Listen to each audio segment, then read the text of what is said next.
Talk of progress in the build-up to the Middle East peace conference. But while Israel puts its security ahead of a Palestinian state, with the US supporting that position, the question remains, is Washington an honest broker or a party to the conflict? This is Inside Story.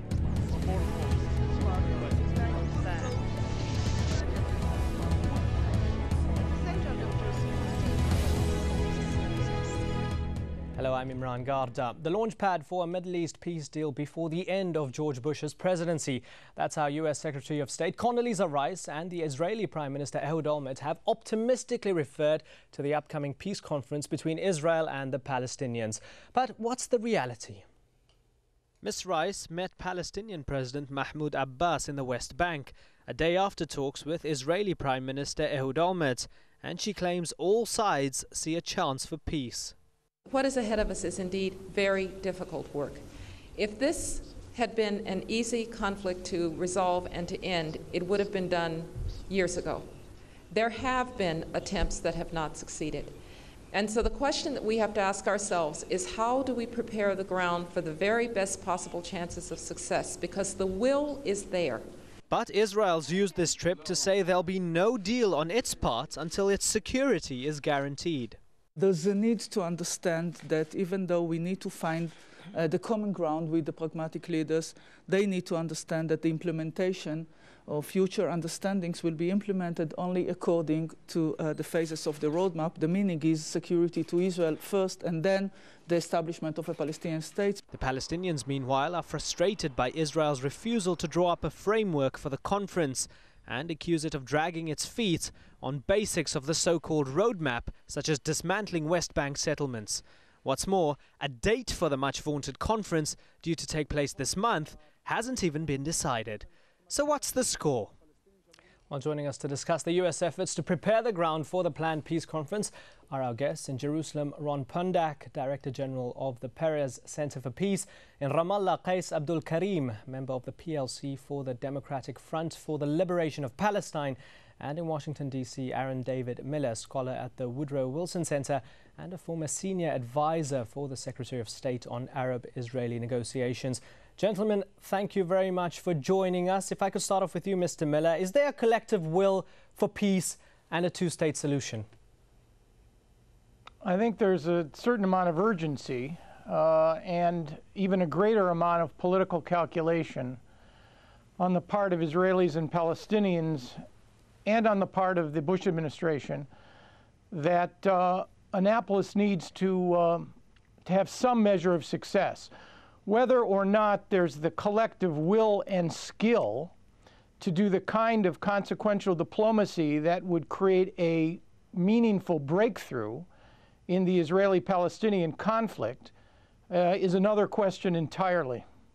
Mr. Pundak, in Jerusalem, looking at the agreements over the years, Oslo, the Arab Peace Initiative of 2002, this roadmap, which is set to be the reference point for the conference in many ways, have they become irrelevant since there hasn't been peace so far? Is there a need for a fresh document, maybe a new roadmap? Well, I think the roadmap will be part and parcel of any paper which will be a result of Annapolis.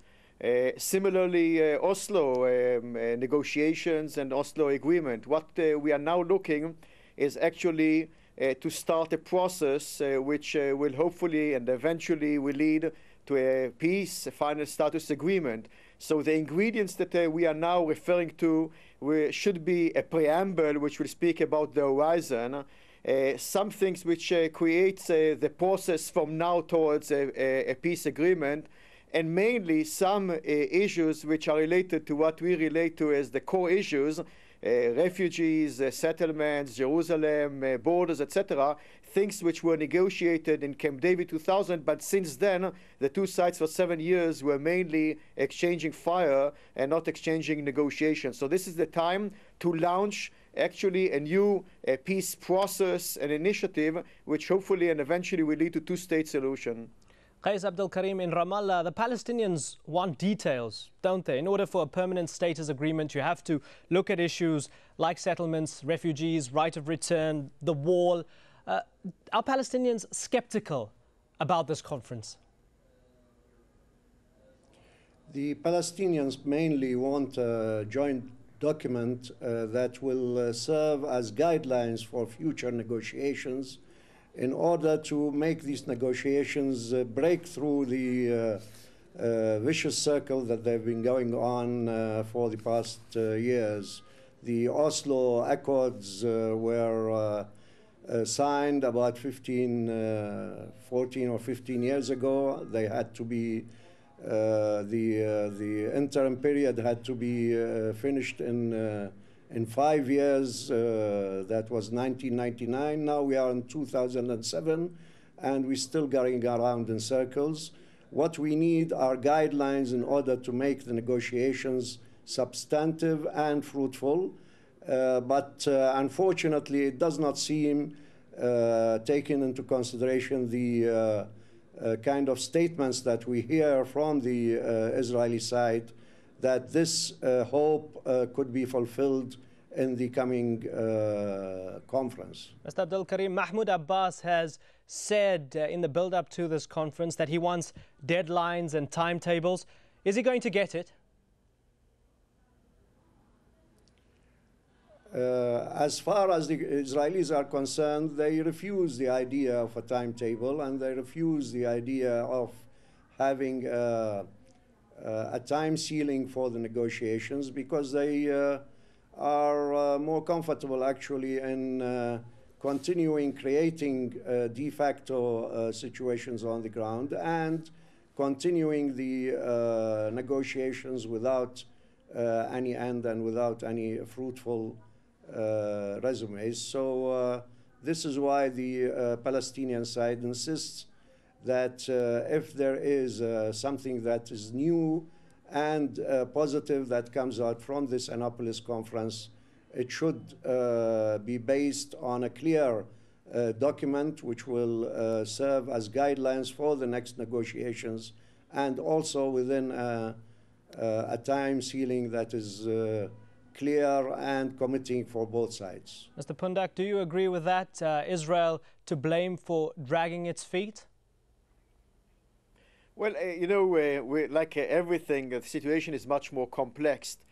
I would say that today we have a very interesting situation, that we have two leaders, Abbas and Olmert, who among them, if you put them in a closed room and demand them to come out with a paper, they can come out with a paper that the two will agree upon.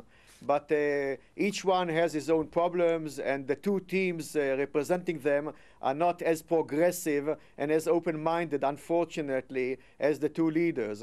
The issue of timetable is one of the issues. I'm afraid that the problem today is much worse than timetable, because Olmert, I believe, and Abbas would have liked to see a very detailed paper. But as the situation is running now, it seems that the opposition, both within Kadima and the government and the Knesset and elsewhere in Israel, against Olmert's progressive approach, is limiting his maneuverability. I've never been, you know, a voter of Olmert, but I must say that in the last few months, he convinces me almost entirely that he is eager to move forward, and he understands the Palestinian needs, including timetable.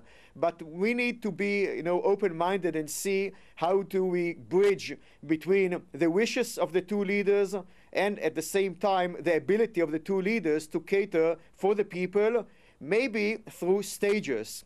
And I believe the timeline will not be at the forefront of the coming negotiations. Mr. Miller, Tzipi Livni has said in the past 48 hours that, unfortunately, quote, terrorism rules in Gaza. Can anything be achieved by bypassing Hamas throughout this entire process of the conference? Well, let me make a broader point which addresses that one, because I'm not sure we're dealing with the core issues. The fact is that, yes, Jerusalem, borders, refugees, and security are the core issues that need to be negotiated and agreed on before you're going to have anything that remotely resembles a conflict-ending agreement between Israelis and Palestinians. But at the same time, we have to find a way to correct the fundamental deficiencies of the Oslo process. And those deficiencies were shared equally by both sides. Palestinians wielded the power of the weak which was essentially to lose their monopoly over the forces of violence within their own society and to acquiesce, if not support, violence and terror against Israel. The Israelis, on the other hand, wielded the power of the strong, which gave them the capacity to impose settlements, bypass roads, land confiscation, checkpoints, and closures. When you put the power of the strong together with the power of the weak, you get a disaster. So in answer to your specific question, if you were an Israeli prime minister, why would you make fundamental concessions to a Palestinian president who was well-intentioned and peace-seeking, but didn't control all the guns? You make your concessions in an effort to get what you need to people who can deliver what you want. And above all, I'm not an Israeli, but above all, Israel needs security. Without a united Palestinian house, there will be no security for Israel. And that is a sad fact that we need to face up to sooner rather than later. All right, gentlemen, stay with us. Time for a short break. When we come back, we ask, can imposing a peace deal work?